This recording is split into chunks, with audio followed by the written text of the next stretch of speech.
हे प्रभु, हे भागवत स्वरूप भगवान, ओम जय शिव ओंकारा, स्वामी हर शिव ओंकारा,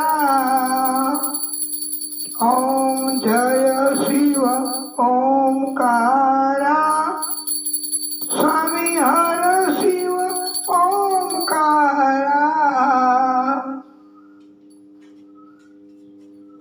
ब्रह्मा विष्णु सदा शिव, ब्रह्मा विष्णु सदा शिव, हर भांगे तारा, ओम जय शिव ओंकारा, ओम हर हर महादेव, ओम हर हर महादेव,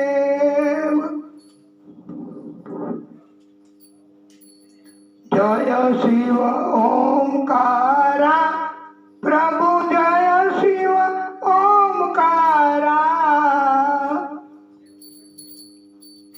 एकानन चतुरानन, एकानन चतुरानन, पंचानन राजे, स्वामी पंचानन राजे, दो भुज चार चतुर्भुज, दो भुज चार चतुर्भुज, दस भुज अति सोहे, स्वामी दस भुज अति सोहे, तीनों रूप निरखवा, तीनों रूप निरखवा,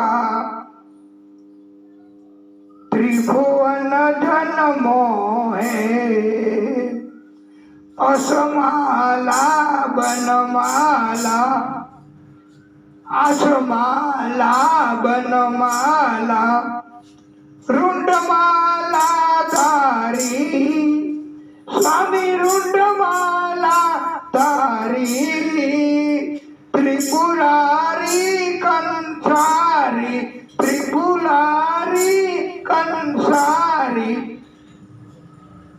करमाला धारी, ओम जय शिव ओंकारा, ओम जय शिव ओंकारा, स्वामी हर शिव ओंकारा, श्वेतांबर पीतांबर, श्वेतांबर पीतांबर, वाघांबर धारी, स्वामी वाघांबर धारी, सनकादिक ब्रह्मादिक भूतादिक संगे,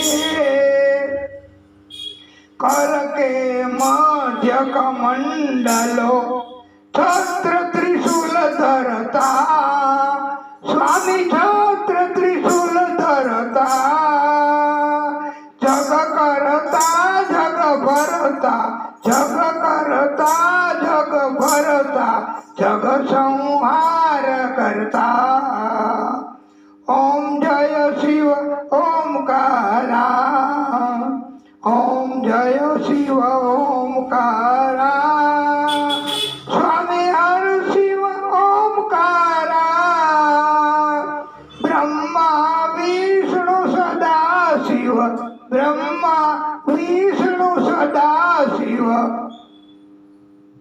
हर भांगे धारा, ओम हर हर महादेव, ब्रह्मा विष्णु सदा शिव, ब्रह्मा विष्णु सदा शिव, जनक अविवेका, स्वामी जनक अविवेका, प्रणवाक्षर के मध्य, प्रणवाक्षर के मध्य, ये तीनों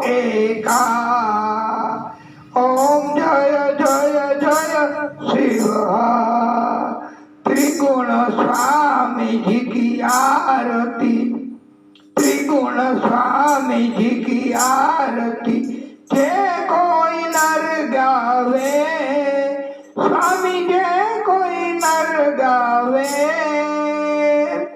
कहत प्रताप भाई, कहत शिवानंद स्वामी, मनवांचित फल पावे।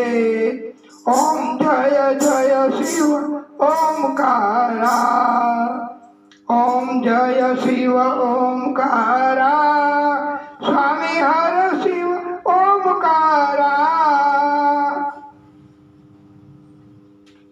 ब्रह्मा विष्णु सदा शिव, हर भांगे धारा, ओम जय शिव ओमकारा। वाला भक्तो, આપણે આ દીપ જ્યોતિ એમની હવે આપણે પરિક્રમા હાથમાં જળ લઈને કરાવી જવાની અને શંખમ અધ્યર્થિતમ તોયમ ભ્રામિતમ કેશોપરી અંગલગ્નમ મનુષ્યાણામ બ્રહ્મ હત્યામ વ્યપોતિ। પાછું ભગવાન વિષ્ણુની જલથી 4 પરિક્રમા ફરીવાર કરાવવાની છે અને ઓમ યાની કાની ચ પાપાની જન્માંતર કૃતાની ચ તાની તાની પ્રણશ્યંતુ પ્રતિક્ષણમ પદે પદે। માનસિક પૂજા પણ થાય છે, માનસિક આરતી પણ કરી શકાય છે, માનસિક રીતે પ્રભુની ભક્તિ પણ થાય છે, માનસિક રીતે પ્રભુની સૃષ્ટિનું સર્જન પણ બ્રહ્માજી કરી શક્યા છે। બધું કોઈ માણસની જરૂર નથી, મનના સંકલ્પથી આપણે આ આરતી ઉતારી કહેવાય અને એની પ્રાર્થના કરી કહેવાય। આપણે એને દીપ જ્યોતિને પ્રાર્થના કરીએ। તમે બધા પણ હાથ જોડજો। નમઃ સર્વ હિતાર્થાય જગત આધારાય તવે સાષ્ટાંગો અયમ પ્રણામસ્તે પ્રયત્ને નમયા કૃત। અને આ તો ભાગવતજીની આરતી, આ તો રામદેવજીને સંભળાવવાની કથા 12 બીજના ધણી। એ કાંઈ બીજા કોઈને અન્ય લોકોને આરતી કરવા બોલાવે? એ કોઈને પરમિશન આપે? એ તો જેની ભક્તિ હોય એને જ પરમિશન મળે અને આપે, એને આપણે આરતી ઉતારવા દઈએ છીએ। કોઈ ન હોય તો આપણે આવી રીતે આરતી સમયે બધા વયા જાય, કોઈ ન હોય તો આપણે આવી રીતે આરતી ઉતારીએ। પણ આપણે ભક્તિ કરવી અને આપણે કથા દિવ્યતાપૂર્વક પૂર્ણ કરવી એવો આપણો હેતુ છે। અને તમે એક વાત લીખ લો કે હવેલીમાં જ્યારે વૈષ્ણવો દર્શન કરવા જાય, નાથ દ્વારામાં જ્યારે વૈષ્ણવો દર્શન કરવા જાય, ત્યાં શું કોઈને આરતી ઉતારવા આપે છે? ક્યારેય કોઈને પરમિશન મળે છે? ત્યાં તો એક જ મહાપ્રભુ લડ્ડુ ગોપાલજીની આરતી, એક જ, અને એને જ તો આ આરતી અમને પરમિશન હોય તો અમારે અને અમારી રીતે જે રીતે આરતી થઈ શકે એ રીતે અમે આરતી કરવાનો પ્રયત્ન કરીએ છીએ, ભગવાનને રાજી કરવાનો। તો આરતીનું ફળ ન મળે એવું કઈ નથી હોતું વાલા ભક્તો। એટલે આપણે પ્રભુની કૃપાથી આ દિવ્ય આરતી, અને હવે તમે જો કોઈ આવે તો એને પાછો પ્રસાદ આપશો। ત્યાંથી બધા પ્રસાદ લઈ લઈને જતા રહ્યા છે। બોલીએ ભાગવત સ્વરૂપ ભગવાન કી જય।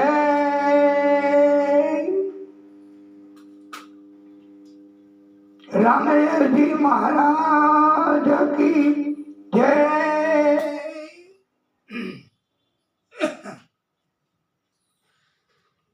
હે પ્રભુ, હે પરમ કૃપાળુ, હે પરમાત્મા,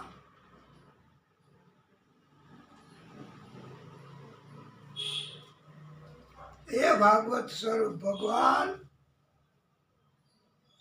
હે દીપ જ્યોતિ, હે પ્રભુ